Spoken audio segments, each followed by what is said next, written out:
Olá, pessoal, tudo bem? Todo mundo me ouvindo? Vamos lá para a nossa orientação sobre o que eu devo fazer antes de me filiar a um partido, né? Estamos encerrando o período aí da janela partidária e eu preciso definir, né, com a minha equipe qual partido eu devo participar, né? E talvez a internet esteja um pouco ruim, conexão, mas vamos lá. O que eu devo fazer antes de me filiar a um partido? Existem vários pré-requisitos antes, que eu devo cumprir antes de eu me filiar, tá? Vou falar um pouquinho para vocês aqui de alguns, que estão previstos aqui na legislação, mas principalmente você tem que ficar atento para o prazo de filiação partidária, que ele vai até sábado, dia 6 de abril, tá? Para realizar essa filiação, eu tenho que estar com meus direitos políticos em dia, ou seja, eu tenho que ter votado na última eleição, o meu título de eleitor tem que estar válido, o meu CPF não pode estar cancelado também. Eu preciso ter o meu comprovante de residência, de votação sempre à mão, né, para que eu comprove que eu estou apta, né, a me filiar, tá? Eles exigem o título de eleitor no ato da filiação. E aí, como é que eu vou escolher o partido? Vou falar um pouquinho mais à frente como você vai escolher o partido de acordo com a análise dos adversários, tá? Que faz parte de um dos nossos cronogramas aqui do ciclo do voto, análise dos adversários, tá? Então, passada essa filiação aqui, essas informações principais que estão no site do TSE, eu sei que agora até 6 de abril eu posso me filiar. Se eu já estiver filiada, o que eu devo fazer? Eu devo comunicar a minha desfiliação ao juiz eleitoral e ao meu diretório. Essa comunicação, preferencialmente, deve ser por escrito. Existe uma conversa aí que dá só para entrar no site, fazer tudo online, mas para você ter acesso ao sistema do Filia Web, você deve ter a senha partidária, a senha do seu partido, do seu diretório. E só quem tem algum cargo no partido tem essa senha. Então, você deve acessar esse link, baixar dentro do protocolo do cartório virtual de atendimento ao eleitor. Lá vai ter modelos de como você vai escrever sua carta de desfiliação. Leva, né, até o seu partido, né, que é o solicitante, leva assunto, preencha a comunicação de filiação. Você pode seguir esse passo a passo daqui na web. E você também coloca o destinatário, que é a zona eleitoral do município para a qual você quer se desfiliar, tá?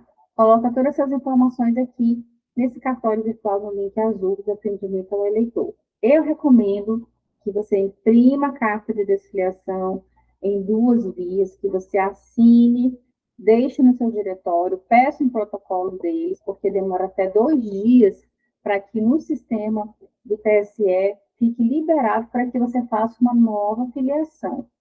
Há casos em que você pode se filiar, estando filiado ainda, né? E eles reconhecem a última filiação. Mas isso dá muito problema no sistema, tá? Muito, então você não deve arriscar.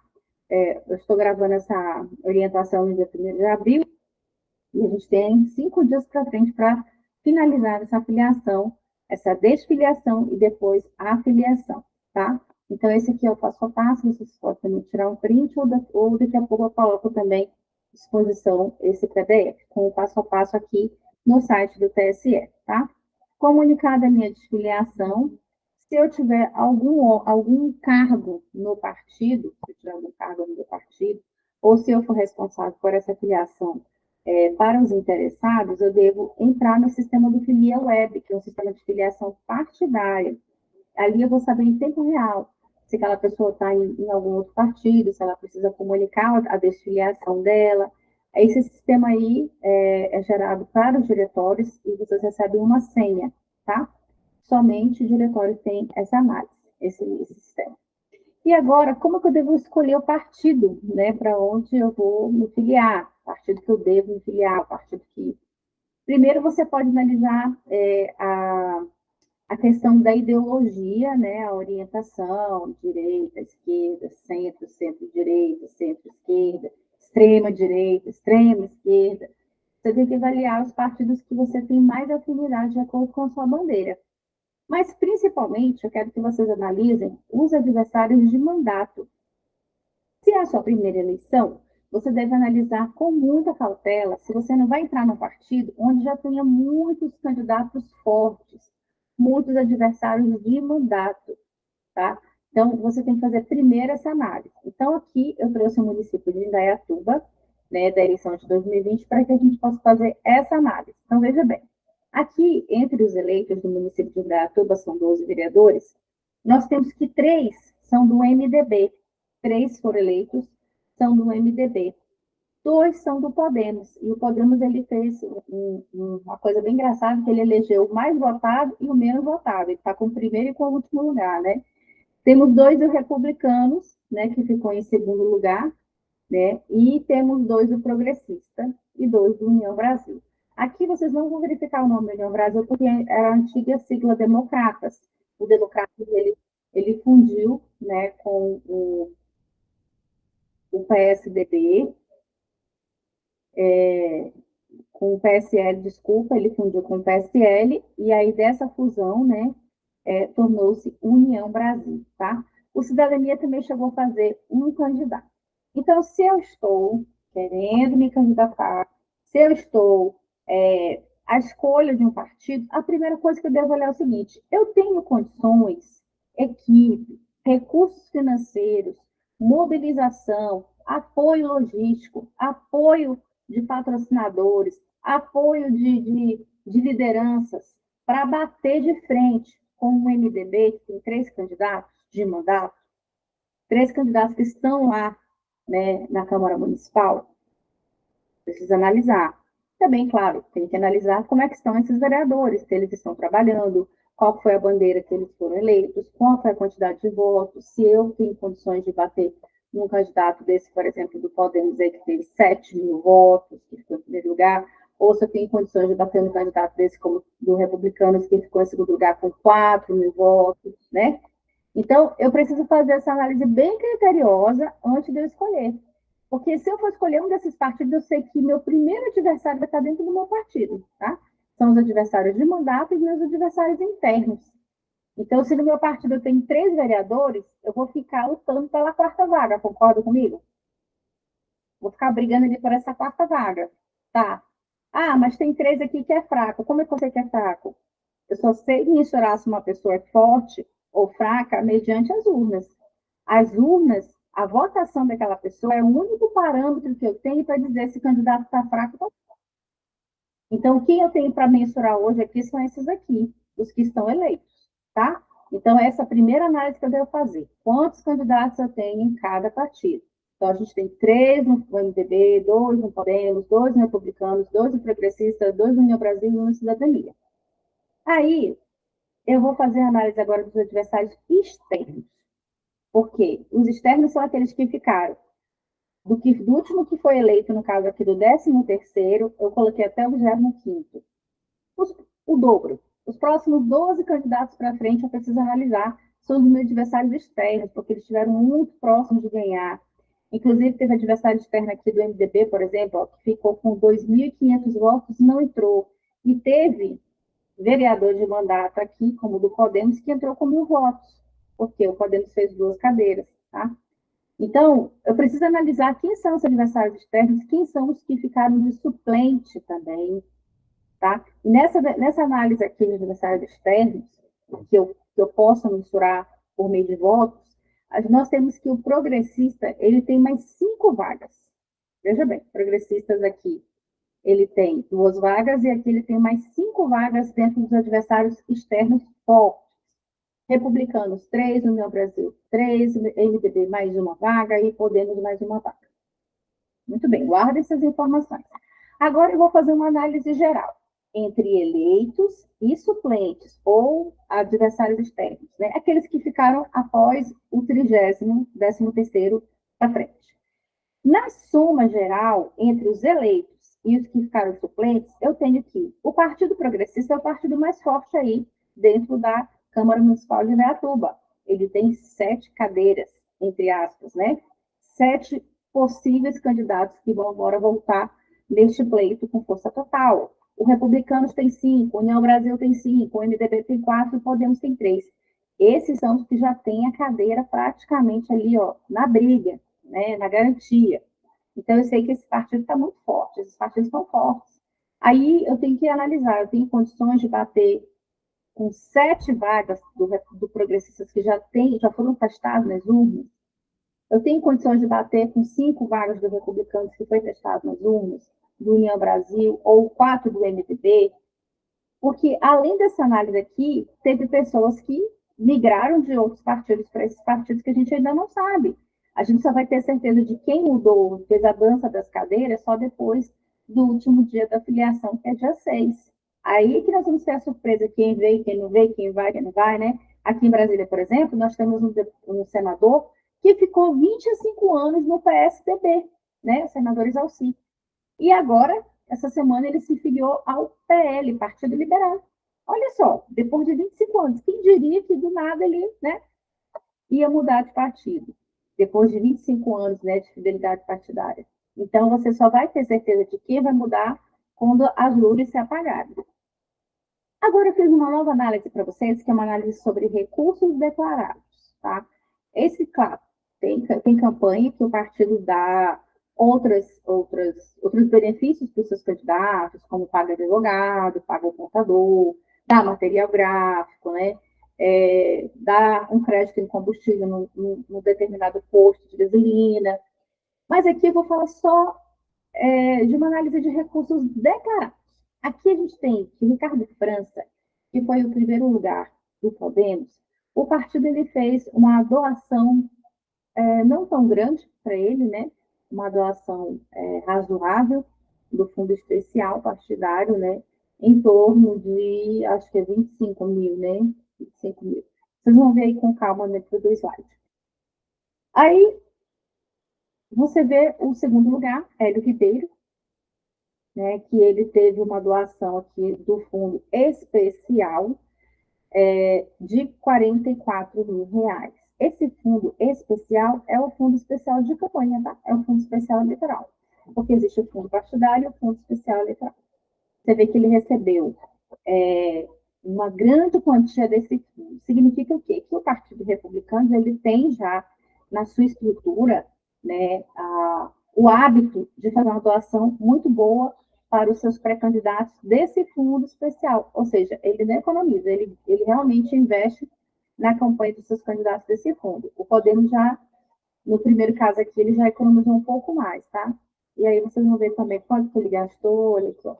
Tá vendo que tá laranja escuro, ó, fundo especial de campanha, tá? Também tem doação de pessoa do próprio candidato, né? Que no caso, recursos próprios, ele colocou na faixa de 9 mil recursos próprios, né? E assim vai.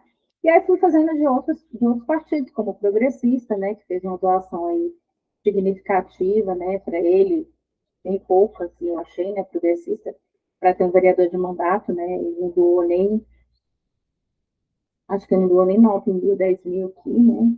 Ele teve aqui outros recursos, não foi nem do fundo especial, né? O MDB, né? Do doutor Chaparini, ele teve também de outros recursos, ele colocou muito recurso próprio, né? Ele colocou mais de 15 mil, acho, de recurso próprio. E temos o União Brasil, do Leandro Pinto, né? Que ele fez também um aporte de recursos próprios. Esse candidato gastou, declarado, só 24 mil. Pouco, né? Pouco. Então, nós temos aqui que o partido que tem uma disposição, uma predisposição de investir bastante é o Republicanos, né? O Podemos, ele liberou aqui só 25, 27, tá bom? Então, essa análise aqui você também tem que fazer, tá? Só que você faça bem mais detalhado. Por quê? Eu preciso saber se o partido que eu quero me filiar, ele tem já o hábito de fazer doações para os candidatos. Eu preciso saber se ele vai colaborar comigo na campanha, se ele costuma, né, doar nas candidaturas, o que ele dá, o que ele pode oferecer mais. Você tem que perguntar, você tem que investigar no seu partido e também investigar, né, essa outra tela aqui, ó, dentro dos adversários internos, né? Então, eu já sei, na minha soma geral lá que eu fiz com vocês, que o progressista vai ter sete possíveis ali na briga, né? Entre os eleitos e os que ficaram suplentes. O Republicanos vai ter 5, União Brasil vai ter 5, o MDB 4, Podemos 3, o Cidadania, que hoje fez a fusão com o PSDB, vai ter um, pode ter mais, né? Agora, o que eu não sei, dentro dessa análise de adversários, que eu preciso descobrir dentro do partido, que eu desejo me filiar, antes de me filiar, não sei como você vai descobrir, mas você vai ter que dar um jeito. Quem saiu do meu partido que era forte? Quem desses aqui da tela vermelha saiu que era forte? Quem entrou? Como no caso do senador Isalci, que estava no PSDB, era um candidato fortíssimo e entrou para o PL. Aí a galera que estava no PL agora está assim, ó, pensando, né? Inclusive, há uns babados aqui em Brasília dizendo que se vier para governador, venha Damares pelos republicanos, que queria mudar para o PL, e o Isalci também quer vir governador pelo PL. Como é que vai ficar dois candidatos a governo do mesmo partido? Não dá, né? Então, quem entrou, que é forte? Quem saiu? Dos que entraram, quais são as bandeiras desse que entrou? Ele trabalha com a saúde, com a educação, né? Eu preciso mapear isso, eu preciso ter isso em mãos, porque se a minha bandeira for saúde, e entrou três caras muito fortes, entrou um médico, entrou, sei lá, alguém assim, um psiquiatra, um de saúde mental, sei lá, um que cuida de alguma coisa que está muito em alta. Eu preciso saber qual a bandeira desses candidatos que entraram agora no meu partido, né? Para saber se eu vou bater de frente com chapa muito forte, né? Quantos votos esse cara teve? Então, pô, se eu tenho um candidato que foi em primeiro lugar, por exemplo, o do Podemos, né? Ele estava lá com 7 mil votos. Se ele ficar em primeiro lugar, será que eu consigo bater com ele? 7 mil votos, né? Ele veio para cá agora do partido, ou entrou um outro, né? E quem dessa lista toda ficou de suplente, que deseja voltar, né? Isso fora os aventureiros, né? Porque a gente está falando aqui só de quem já está na briga, porque tem uns aventureiros que são aqueles que não se preparam para a campanha, deixa para os últimos 45 dias para fazer tudo, o marketing, planejamento, formação de equipe. Claro que não consegue, passa vergonha, né? No crédito, no débito do boleto, enfim. Mas tem os aventureiros ainda, que de repente algum deles pode explodir na internet, pode dar um boom, né? Como alguns aí explodiram agora em 2022, e ele conseguiu conquistar muitos votos. Porque essa campanha agora de 2024, ela vai ser uma caixinha de surpresa. Por que, que eu falo que ela é uma caixinha de surpresa? Porque eu estou te mostrando aqui dados. Dados. Eu fiz uma análise de dados. Eu passei várias horas analisando dados de cada partido para poder te dizer aqui, ó, que entre esses seis aqui, se você for para esses seis, você tem esse grau de dificuldade. Mas também você pode ter um grau de investimento, porque são partidos que têm recursos. Ah, eu não quero nenhum desses, eu vou para um partido pequeno que eu tenho mais chance de entrar pela sobra de vagas. Você tem chance de entrar? Tem, mas você vai investir do seu bolso? Porque partido pequeno não tem recurso. Nós temos aí um rol de partidos aí que não conseguiram nem alcançar a cláusula de barreira, que não tem um mínimo de recurso. Partidos que não têm um deputado federal, que não tem um fundo eleitoral, que não tem nada. E aí? Ah, eu vou para o partido pequeno, mas eu tenho condições de bancar a minha campanha? Se você tem condições, não vai. Mas se você não tem, é melhor você ficar no partido que tem recurso, que você vai para briga com os outros, do que você ficar um sem nada. Ah, eu tenho chance de ganhar, tá? Eu tenho chance de ganhar no partido pequeno, mas com que recurso? Você não tem dinheiro para fazer um santinho? Você não tem dinheiro para pôr gasolina? Você não tem dinheiro para contratar um marketing, uma mobilização? Esquece. Vai apoiar alguém que tenha condições, né? Eu sempre falo isso. Ah, eu não estou desmotivando você de concorrer, sabe? Não estou desmotivando você pré-candidato de concorrer. Mas eu estou sendo realista, porque você tem que pensar bem antes de escolher seu partido. Você tem que analisar vários fatores: o emocional, a sua intuição, a razão, a lógica, os números. Se você tem um padrinho político, se você tem um testa de ferro, se você tem alguém que vai te amparar, se o prefeito vai estar do seu lado, ou se você vai brigar contra o prefeito, né? Se o seu candidato a prefeito do seu partido tem chance, se ele não tem chance. Eu já fiz gente que não tinha a menor chance de ganhar, menor chance de ganhar, mas a pessoa tinha muita força de vontade. Eu fiz. Mas agora, eu costumo dizer para as pessoas, analisa, para não perder muito tempo, né? Porque é frustrante depois que passa, né, as eleições. Aí você vai pensar, poxa, eu poderia ter começado antes, poderia ter me preparado antes, poderia ter preparado a equipe antes, poderia ter investido antes. A gente está desde 2022, de outubro de 2022, quando virou a campanha, falando. Cada real que você investir agora, você vai economizar R$ 3 no ano da eleição. Esse ano agora, a partir de abril, você já está gastando esses R$ 3. do que não foi economizado ano passado. Porque muita gente não escuta a mentoria, não escuta o aconselhamento, né? Fiquei dias e meses e com toda a nossa equipe ano passado assim, fazendo milhões de lives. As pessoas não se organizam, elas não têm horário, elas deixam para fazer tudo na hora da live, não participam e depois fica perdida. Porque nem gratuitamente a gente ofertando, a pessoa não participa, né? Não adquire o conhecimento para poder tomar uma decisão importante como essa de se filiar ao partido, tá? Se você não se filiar até o dia 6, você não pode concorrer esse ano a nenhum cargo político.